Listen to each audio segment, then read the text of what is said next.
All right, everybody. I'm Adine. I work mostly on things related to the IPFS project. I've been doing it for a few years. And I want to talk a little bit about Filecoin and content addressing and IPFS and how some of these things play together now and maybe how they might going forward. So I guess, maybe this is sort of familiar to many of you, but what is content addressing? We want to refer to things with an identifier that is derived from the data, right? So we're not going to use some external anchor like an IP address or a blockchain identifier or a domain name or something like that. Instead, we'll use something like cryptographic hashes. So it could be like hash of a file, or it could be the root hash of a graph that has all sorts of like versioning and metadata information and all that kind of thing. What is IPFS? So I think roughly speaking, IPFS is the content addressing project. Please, we should be addressing stuff as content addressing and not strictly as these other like types of like location addressing or system addressing like blockchain addressing. But unlike maybe some prior projects that have done content addressing, it has some emphasis on compatibility and extensibility. One way to see this is via the CID, the content identifier that we use, which has has pluggable hash functions with multi-hash and pluggable data types with the codec field. And so this document on the specs website and sort of the rough principles of the project with this quote, which is IPFS is the space of resources that can be interacted with over arbitrary transports using a CID. So if you can do that, you are doing the things that IPFS implementations do. Filecoin does a lot of that already. Some of these are in the consensus layer, and some of these are not in the consensus layer, right? So go through a little bit of each of them. In the consensus layer, all of your blocks, your messages are referenced by CIDs. There are even some protocols that are familiar to other IPFS implementations like Bitswap that are used to move some of these things around. You'll go to block explorers and you will see these things. They will be referenced by CIDs. The proof of replication that is used to sort of power Filecoin consensus is basically just binding Merkle trees together, which themselves have CIDs. Outside the consensus layer, there's also all sorts of stuff. There's how I want to fetch the data back. How do I want to ask an SP to please give me my bytes, right? And it could be something like, Bitswap or GraphSync or the IPFS gateway API, or it could be HTTP piece retrievals, right? And all sorts of other schemes that allow you to do this. You may notice that some people sort of think that the first three are like, oh, the first three are IPFS, right? They Bitswap, GraphSync, Trustless Gateway. These are all familiar. These seem like IPFS things, but piece retrieval, not IPFS. But the piece retrieval thing is the FRC for it is /piece CID, and then you hand back the bytes, which looks an awful lot like /IPFS/CID, and you hand back the bytes. In fact, you could probably, instead of having it be /piece, just have it be /IPFS/piece CID, and then hand back the bytes. And so these are all just different ways of doing the content addressing thing. There's data that's advertised by CID in order to enable content routing, which will then let you discover multiple sources for who has your data and then fetch it from any of them that you'd like. This is mostly done in the Filecoin ecosystem in IPNI. And then there's other things that are like, maybe like a little wackier, you haven't thought about it quite as much, which is validating that client data has made it on chain, right? So I took my bytes, maybe they're just bytes, maybe they're inside of a car file, I hash them with comp, I see that they landed on chain because I see that there's a commitment to this piece commitment that landed on chain. And so I know, because there's the binding with the POREP, that this thing is being proven, it's part of the chain, and then there's, the proof of space-time that and they keep having it. And that's not strictly, that's maybe somewhere between the consensus and the non-consensus layer. It's some binding glue between them. But these are all IPFS things. Why do we do this? Maybe obvious at this point in Filecoin's history, but these other approaches of referring to data by my SP/sector number, or Filecoin/actor who has my SP who has my stuff. Other systems do this. Even other storage blockchains do things like this. So why don't we? Why do it different? A selection of things that were unscrupulously pulled from the docs.ipfs.tech website, things for why we do content addressing. I'm not going to go through all of them, although I'd be happy to. Just look at a couple that I think are interesting in Filecoin specifically. Filecoin is, relatively speaking, compared to some of the storage behemoths and systems that are out there, relatively new. By using content addressing and the ability to verify the data and get the data sort of from anyone, right, that it's not bound to a location, your risk is lowered, right? So a client can try storing their data with Filecoin, and if something doesn't work about how they like it, they can move elsewhere. And it's okay. And then if they want to try again, because their contact that they talked to 6 months ago says things got better, they can try it again. And it doesn't require overhauling the whole universe and changing all of their links everywhere to do this, because the bytes just move, but the address stays the same, right? That's the magic here. The bytes move, the address stays the same. And sort of resiliency, right? So while it's possible that any of the excellent SPs in the Filecoin network could have SLAs at or exceeding what exists out there today, and sort of major storage providers, we also don't necessarily have to, because you can leverage the fact that you can put the data with multiple SPs, and we collectively work together, right, to enable resiliency. If one of them is having a bad day, that's okay. The other one has got your back. Again, without needing to worry about, okay, I switched one of them out, so let me update my DNS record to be okay, nope, not this SP anymore, but now put this one in, right? This sort of all happens transparently.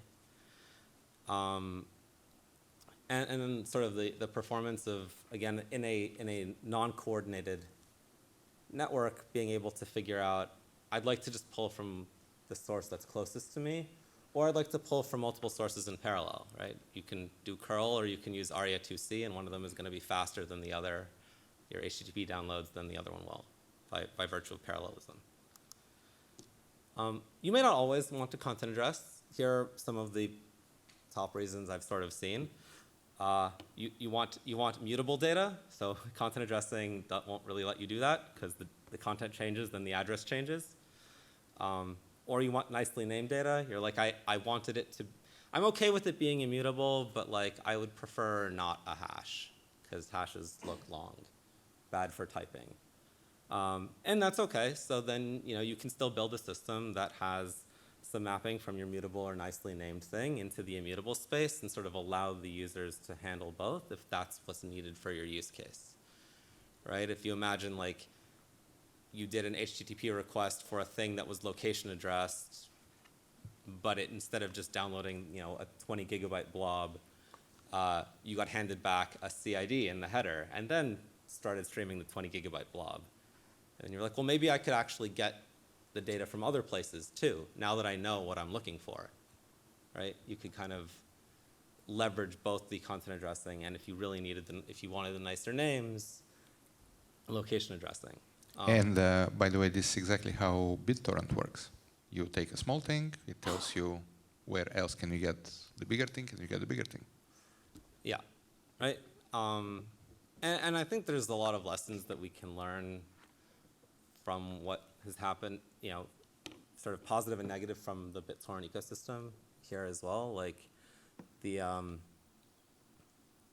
that ecosystem is like very heavily around files. We have areas where people want to do more than just files, right? So, you know, like WinFS is figuring out how we can do, I want to do versioning and I want to do directories and that kind of thing. But we also have a lot of people that want to do files. And so part of the not caring about the transport is that if you want to have something that's a little more targeted towards files that makes that life easier there are ways to do that and still get a lot of the content addressing benefits, right? You've just made a transport that's a little more specific for what you want. You know, some of the other ones, like, you know, maybe they sound scary. You're like, oh, okay, who doesn't want to enable self-sovereign ownership of data? But like sometimes there are people who are like, no, I would like to know who the authority is on this, and they tend to get related to mutability, but it's like there is some authority on this data.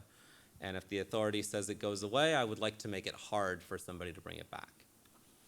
That's a good reason not to content address, right? Like content address, we tend to try and enable this portability of the data, and this chafes against that, so maybe you push back, right?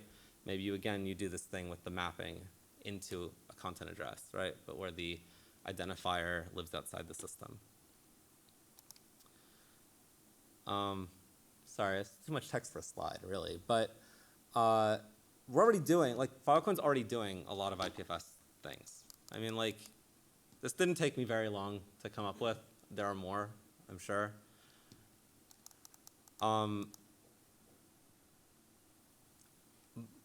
But this means, it's not like, okay, we're just doing some of this, but like, the IPFS community could also use input and more collaboration, I think, with the Filecoin ecosystem on like how things work, don't work, what things you're trying, how you're trying to make the content addressing scheme work for your users.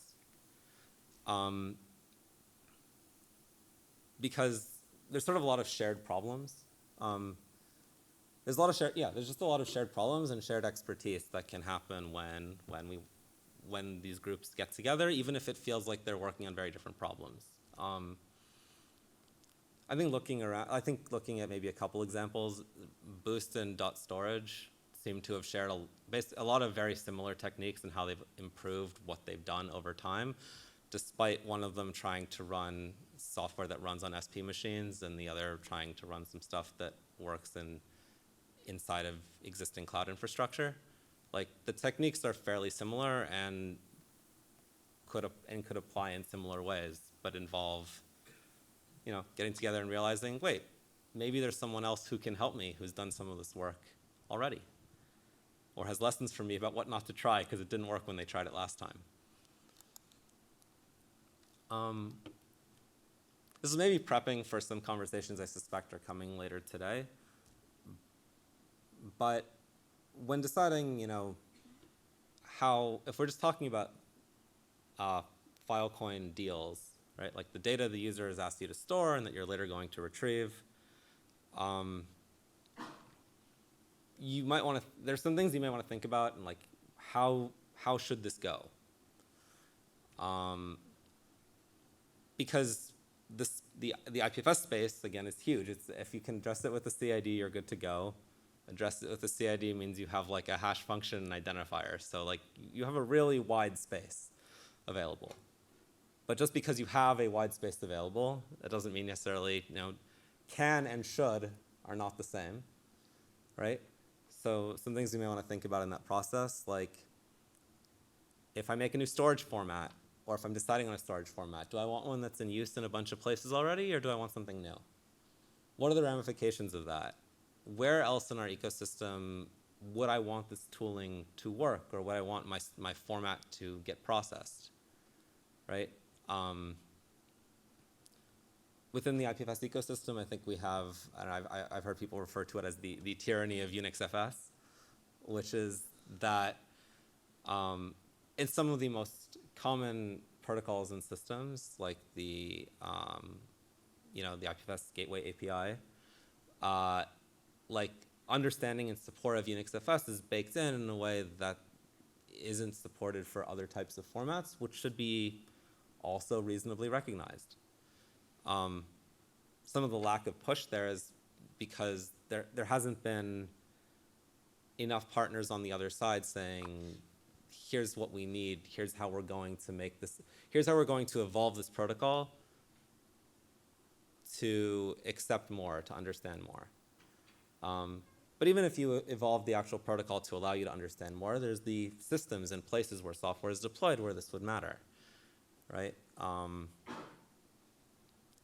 So, you know, if you built, there's an IPFS and Chromium demo that's up there, which is sort of a fork of Chromium that you can put in a CID, and it will go and it will fetch and render and verify your UnixFS data. If that had actually been deployed and shipped in Chromium, and then you wanted to deploy something that wasn't UnixFS, you'd be like, my format's better. It's better than UnixFS, it really is. But is it better enough that it's worth the hassle of how do I get this into Chromium, right? Like these are some of the trade-offs we have to think about. Yeah, and even the gap is even smaller than most people think, because getting the data and verifying it is something that Chromium can do today, regardless whether it's IPFS or or the Filecoin blockchain. Doesn't matter, because the transport is agnostic enough to be able to do that. What Chromium doesn't know what to do is, once it gets the CBOR from the Filecoin blockchain, for example, it doesn't know how to render it. So the gap is literally, how do I teach Chromium or the IPFS HTTP gateway how to render new stuff, because they already all know how to get it and verify it, right? Correct. They all know how. Yeah, you can get it and verify it. You can use things like you can use the format equals raw parameter on the gateway API, and that will be, if it has a CID, and I ask for it, you will hand me back the bytes, right? Which is like the minimum of what we're looking for here. And so the question then is just, yeah, how do I render that to you in sort of an interesting way? Right, and then let's call this like signaling issues. So right now you have a there's this I would say unwritten. It's written in the Filecoin specs, like specs.filecoin.io.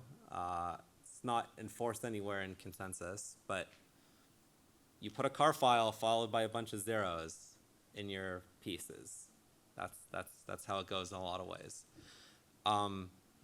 And then your software on the SP side, if it wants to know that this was a car file and that I actually want to serve data, I don't want to just serve the bytes of the car file. I want to serve based on the content addresses of like the blocks inside the car file, inside the piece. You do like MIME sniffing to be like, does this look like a car file? And we can do better. We can do better than MIME sniffing, right? Like we can put types.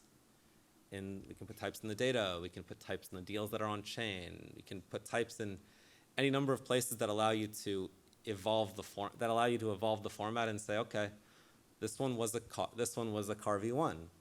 The next one is like car v3. The next one is whatever, right? The next one is an inboard bow file, an inboard bow Blake 3 object. Or it's an outboard bow where you have the outboard followed by the rest of the file.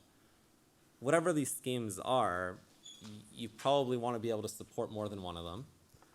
And you probably want to be able to signal them in some way to the SP alongside, or maybe not in the same place, but you also may want to consider, how does the client tell the SP how I want the bytes served and how I want the data advertised if I'm going to use content routing, discovery of multiple parties, all of that.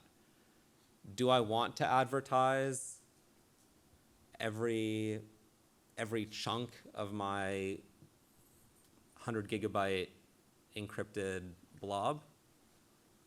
Or maybe I just need like the root because nobody needs access to the middle of the encrypted blob, right? These things seem intuitive to some extent, but like, how does the user convey that to the SP without the SP needing to like read and process and guess what the client wants. Like that's not, the client knows their data. They kind of know what they want. They should be able to probably tell the SP what they want, and the SP should be able to say, I'm willing or not willing to do that. There's nothing on that page. Anyhow. Okay, so some areas that might be interesting to watch, or I think are cool. FRC 0069, there's a discussion later today. Please come if you are interested. TLDR, the COM-PC IDs are bad. You remember how I said that /piece/PCID and then you get back the bytes was like okay? It would be okay, but the PCIDs are bad. They do not identify content. It is a sad mistake. Unfortunately, they are content identifiers, but that do not identify content. We can fix it. It's not a huge fix. We need to choose the fix. Discussion later today. There are also 2 PRs to the FIPS repo if you are interested, with sort of the 2 proposals to fix it. The other is evolutions around storage and transfer of content addressable data formats like CAR. So for example, if a format like CAR is going to be extended to support large blocks like Blake 3 of 10 gigabyte blob, which is something that the folks at number 0 are sort of, they deal with these large Blake 3 blocks. This is something that may be interesting to people in the Filecoin realm, because while you can get out, /p/PCID and get the bytes out, you're missing the proving tree. So you can't really, you have to get the whole thing and then check it for the whole 32 gigabytes, which may not be exactly what you want. You may want to I want to get a range and then make sure I know that that's inside of the range. And so it's the same sort of problem. So if folks in Filecoin land run into this problem before the folks over at number 0, then you have better motivation to try and solve this problem, and they have interest just as you might. Personally, I have interest. How do we do this for large SHA-2 blocks? Because there's a lot of data hashed out there with SHA-2, right? There's sort of multiple parties that are interested in this, and we can come together and chat about it. I've also got a demo later today at the expo where you can basically do chain state lookups and do FEVM RPC requests, and you fetch all the data using content addressing. So you have a very light node. Your node starts off with no state. You ask someone for the state root at time X, and then you fulfill their query given only the state root by fetching the data from the state and executing the WASM using content addressing and fetching data with BitSwap. One day, when Filecoin has a light client protocol, even that RPC will not be necessary. Okay, some summaries. Use content addressing. IPFS, it's not CAR files, it's not IPLD data model, it's not libp2p. These are just things that we use in furthering our content addressing goals, content addressing top item on the list. And the more people that we have engaged with this, the more ideas we have, the more shared experience we get, and hopefully the less wasted time discovering things that, I just spent a week doing this and somebody else already had done it. That time could have been spent better. And if you'd like to come by, see you in the IPFS implementers channel and Filecoin Slack. Here's a Luma link. We have some IPFS implementers meet up every couple of weeks. This isn't the only place people who do IPFS things gather. It's a place where a few of us are, and hope to see you there. And that's Thank you. We've got time for questions. I want to add just name and project. Yes, name and project. I am Riba. I work at Protocol Labs on things. I just wanted to add that IPFS has a formal definition. There is a link somewhere, actually, I think on the slides. And this formal definition does describe what Filecoin does today already. So effectively, if you are a storage provider, you run something that speaks the protocols that Boost or Venus markets speak, you are running an IPFS node today. So you are welcome to join the IPFS implementers channels because you are one of them. I had one more point. Adin, you referred to the Filecoin spec, saying how it prescribes like car files and stuff like that. This is incorrect. The Filecoin spec literally says the content is optional. It is preferred, or I forgot how it was worded, but it literally does. It says the opposite of what you. It may be there. There is some line in there that I feel like 70% sure Massey has quoted directly in his slide that will be shown okay, shortly. excellent. But yeah, I think I said, in any event, I meant to say like frequently, like this is one way that it is described as like how this is, and we see a lot of these car files followed by zeros. But because it's not enforced by consensus, it's, you can't really make anyone do it. What are you going to go do? Hit them with a stick for like violating the protocol? Because I feel like that's what the consensus mechanisms are for. Blockchains can do that. You can do that. Okay, we're gonna have stick DAO. We're gonna have stick DAO that will incentivize people to go hit people with sticks when they violate the parts of protocol that are not consensus. Stick always wins. Yes. Hi, Anjor. I work on data onboarding things. The N0 computer thing with like large block sizes was interesting. Do you know, either from the IRO folks or in your experience, how does like different how do different user bases map to what they want? Does that question make sense? I think so. I don't think I could do an answer here solid justice to them or this kind of thing in general, but I'll say like an interesting property of doing something where the tree is strict, right? You have no options, and and is known that this is how it's processed, right? Whether it's because you put the thing in the CID or you knew it a little bit out of band, is that the mapping is bidirectional, so you can go from bytes to, you get sort of like checksum properties, right? Where you can go not just from, I started with the CID and you gave me back bytes and a proof and I validated it, but that's all sort of bundled together, and so I can go from bytes to CID. Like you can just hand me, instead of handing me like the bytes and a proof, you just hand me the bytes, and then I like automatically know the proof. This is from any structured tree. So this is true for Blake 3. This is true for other hashes that are like Kangaroo 12. This is true for BitTorrent v2. This would be true if you asserted out of band that like I am only going to use UnixFS balanced with like 1 megabyte chunks and with a certain out degree, with a certain level. Like right. If you specified all the parameters, settings, yes. If you specified all the parameters and you like classified that as like here's the thing, you could do that. You might be like, Adin, that's crazy. Who would do that? And there's a guy sitting to my right named Juan who proposed doing this in I think some repo like IPFS pack like. Which thing? Like defining the parameters that go into building your UnixFS tree. Yeah. And you should do that. You have a very bad time if you don't do that. It's a terrible idea. No, you need to know how you're encoding things. If you don't know how you're encoding things, you're going to have a really bad time in the future as you're trying to make other things interact. You're going to have to put all kinds of out-of-band information into all your applications. If you don't know how you're encoding things, you will not be able to get the graphs to match.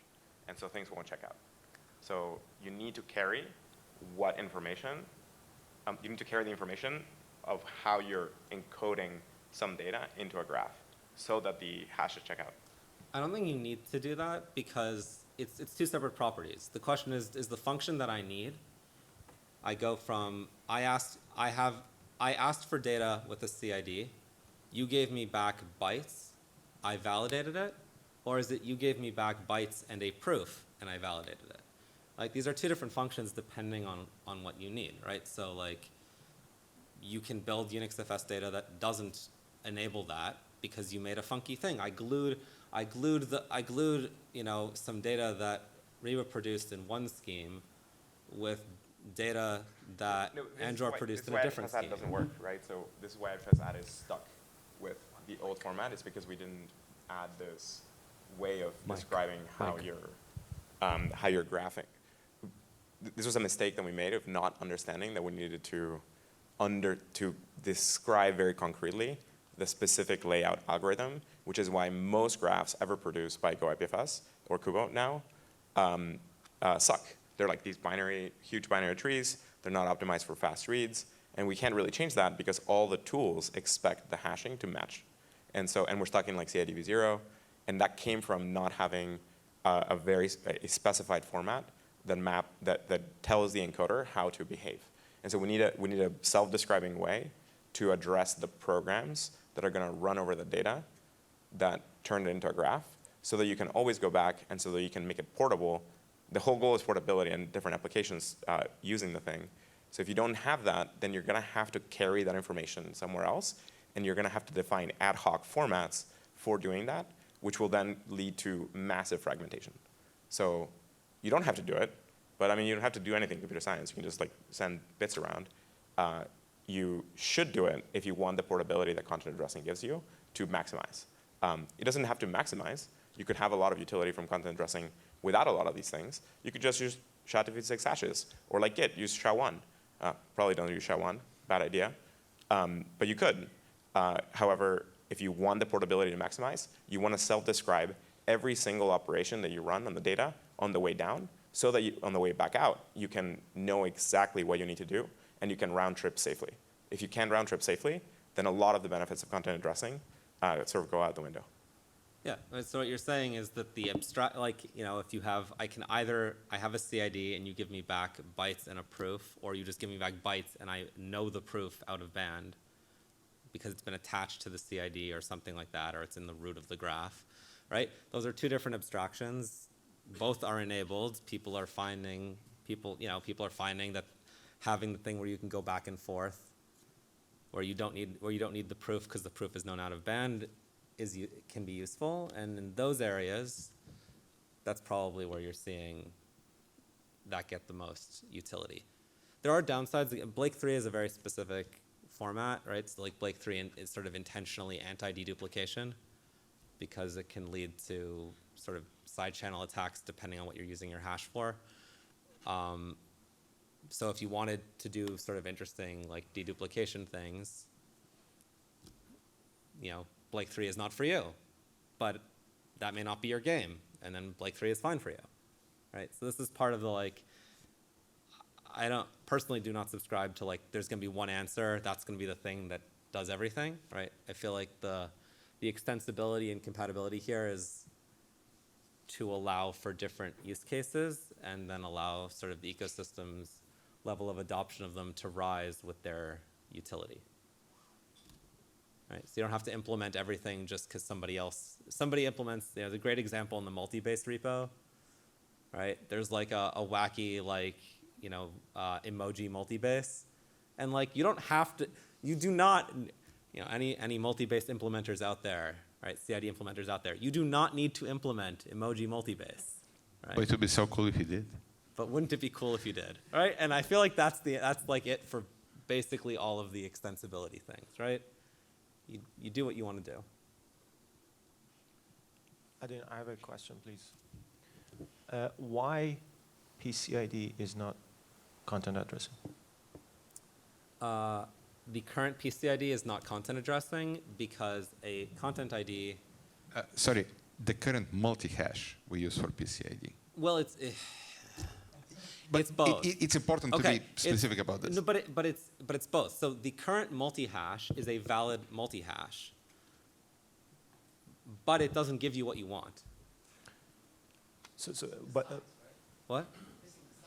Correct. Well, you are missing two things. So, as a prep for later today, I think want to say like 1:30, right after lunch.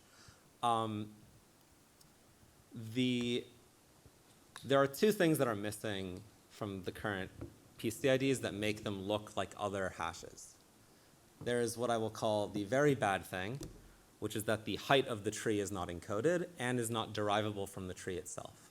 So, in Blake 3, there is a notion of the terminal leaf.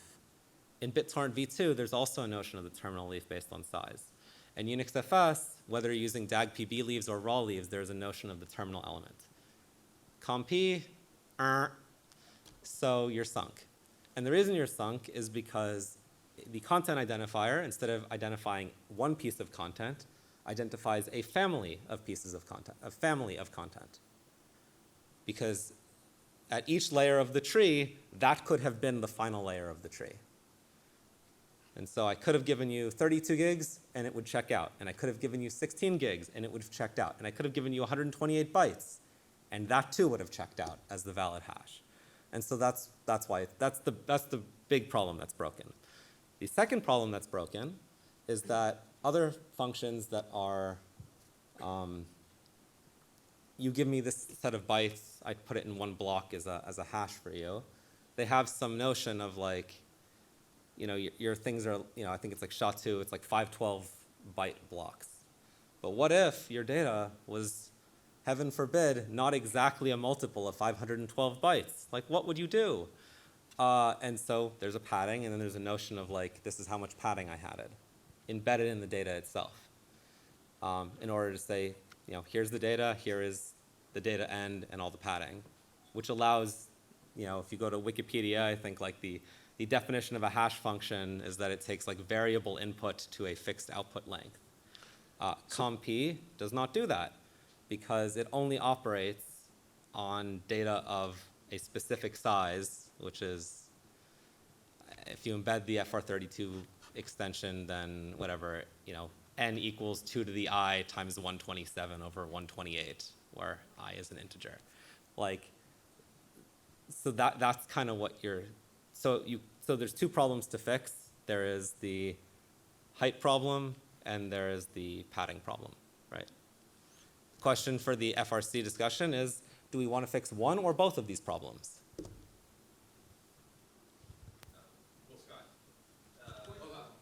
Wait. You got to do that on the mic. Can you use the team you work on instead of Proto Labs? Retrieval incentives. I guess the nuance here is we're not saying it's not content addressable or not a valid SID in some sense, because if I had a SID using MD5, I could also have hash collisions with different sizes and so forth. It's rather that we don't like this multi-hash algorithm because it doesn't include enough specificity where there are trivial ways to break it. It is still a hash that identifies the content. It can identify other content as well, but so can MD5 or other things where we know that it's a weak hash algorithm that has collisions, and we would like to move to a hash algorithm that doesn't have weak collisions. I would argue that, like, I think there's some post from Zuko from a while ago, which is that, like, basically since, like, MD4, we don't have things that do not have, not just, where you cannot, where you don't have pre-images, right? We do not have things with pre-images since, like, MD4, and these have pre-images.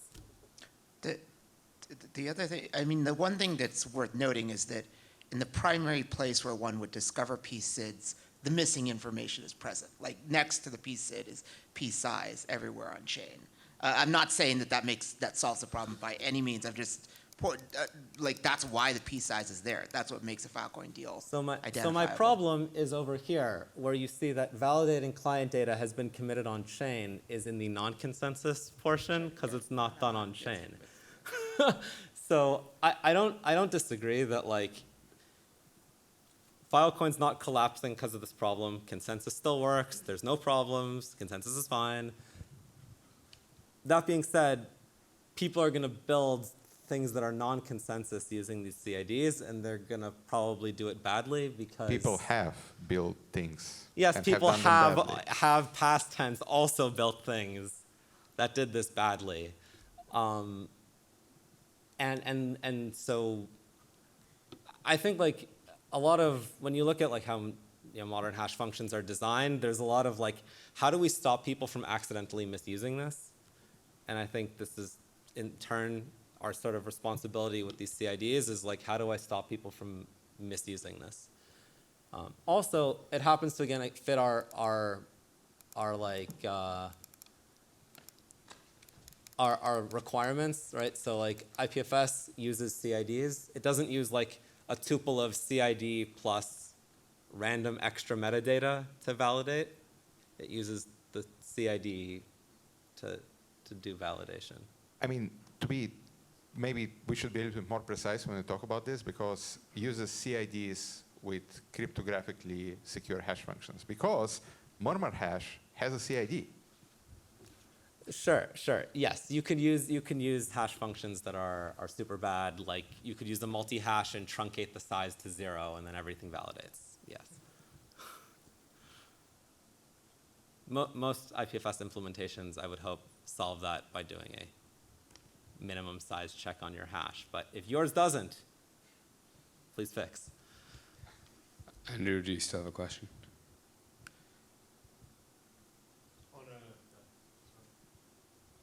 Any other questions?